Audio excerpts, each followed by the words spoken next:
Imaginez un anneau qui vous rend invisible à volonté. Plus aucune loi ne peut s'appliquer à vous, car personne ne peut vous voir. Ce mythe, qui fascine depuis des siècles, soulève une question essentielle. Si nous pouvions agir sans crainte de conséquences, resterions-nous vertueux ? Ce thème a hanté la pensée humaine de l'Antiquité à nos jours, de l'anneau unique de Tolkien à une réflexion philosophique bien plus ancienne, celle de Platon, et son mythe de l'anneau de Gygès. Ce récit pose un dilemme fondamental sur la nature de la justice et du pouvoir. Le mythe de Gygès, un pouvoir absolu. Dans la République de Platon, Gygès est un simple berger qui découvre un jour un anneau magique lui permettant de devenir invisible. Rapidement, cette liberté totale l'entraîne vers le crime. Il séduit la reine, assassine le roi et s'empare du trône. Son histoire met en lumière une idée effrayante. Si aucun témoin ne peut nous voir, que reste-t-il de notre sens moral ? Glaucon, l'un des personnages du dialogue de Platon, affirme que tous les hommes, placés dans la même situation, finiraient par agir comme Gygès. Pour lui, la justice est un simple pacte social. Si nous évitons le crime, c'est uniquement par peur de la punition. Mais Socrate, lui, s'y oppose. Il affirme que la vraie justice ne dépend pas du regard des autres, mais d'un équilibre intérieur. Pour lui, mieux vaut souffrir l'injustice que la commettre, car agir injustement détruit notre harmonie intérieure. Le regard stoïcien, la vertu indépendante des témoins.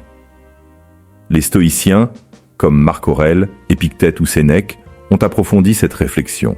Selon eux, la morale ne doit pas dépendre de la peur du châtiment, mais d'un engagement personnel envers la vertu. L'anneau ne fait pas de Gygès un autre homme. Il révèle simplement ce qui était déjà en lui. Un être cupide deviendra un tyran, tandis qu'un homme juste n'abusera pas de son pouvoir. C'est pourquoi le stoïcisme nous invite à cultiver une force morale qui ne dépend pas du regard des autres. Épictète aurait dit que l'anneau n'est pas un problème en soi. Ce qui importe, c'est notre perception de son pouvoir et la manière dont nous choisissons de l'utiliser. Un sage stoïcien, découvrant un tel anneau, pourrait même le détruire pour éviter la tentation. Un mythe, toujours actuel, l'invisibilité, aujourd'hui. Cette réflexion n'est pas seulement théorique. Aujourd'hui, nous avons des formes modernes d'invisibilité. L'anonymat sur Internet, les paradis fiscaux, les manipulations financières, la cybercriminalité. Autant d'exemples où certains abusent d'un sentiment d'impunité. Mais, selon la pensée stoïcienne, la véritable liberté ne consiste pas à agir sans conséquence, mais à vivre en accord avec notre conscience. Celui qui vole sans être pris vit dans la peur d'être découvert. Celui qui agit justement, même sans témoin, trouve une sérénité inébranlable.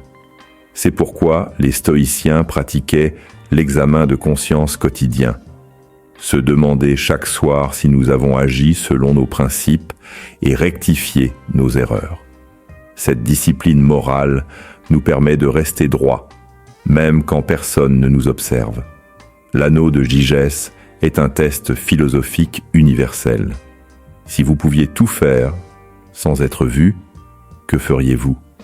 Le stoïcien répondrait « Rien que je ne ferais déjà en plein jour, car il sait que la seule justice qui compte est celle que l'on porte en soi.